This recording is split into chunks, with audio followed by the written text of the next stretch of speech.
Yeah, you know what? It's close enough. But the good news is that to tide you over until we get to that point, we have lots of great stories coming your way. And I'm going to go ahead and jump into the big one, big being about a terabyte in size, because Samsung Electronics has started mass production of the industry's first 1 terabyte quad level cell.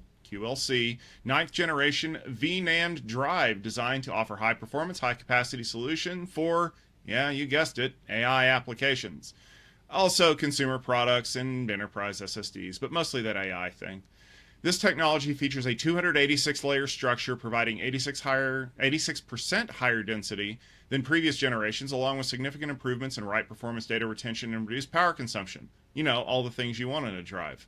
Samsung aims to strengthen its leadership in the growing enterprise SSD market, specifically around those pesky little applications that need AI. So, Al, a 1 terabyte super fast SSD that's an AI focused drive, what do you make of this? Well, of course, we know this just continues on the cycles we've seen before. Right? Higher density, smaller power consumption, and hero numbers that just keep going up and up. I like the idea of having the lower power consumption, so read and write performance on these drives is lower power demand than on previous drives, and that really helps when you're starting to produce these things as really high density servers. So we're seeing more adoption of things like the ruler, the extended small form factor formats of SSDs, or the massive capacity ones that are still in the U2 form factors.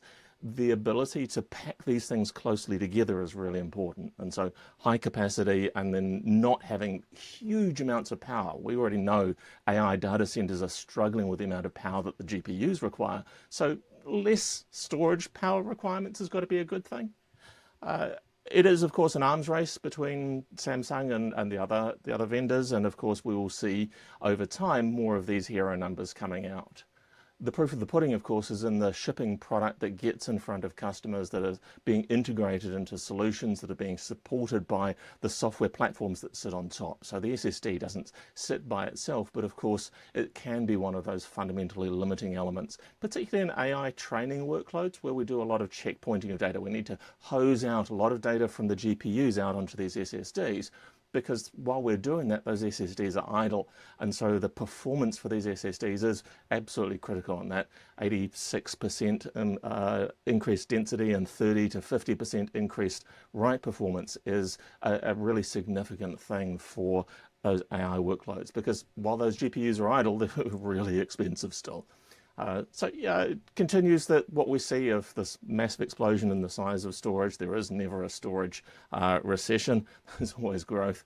And I think we will continue to see more and higher density storage along the way. And of course, as that storage gets larger and higher density, we'll find lots of ways to fill it up with new types of data, particularly the massive training sets that are being used in AI applications.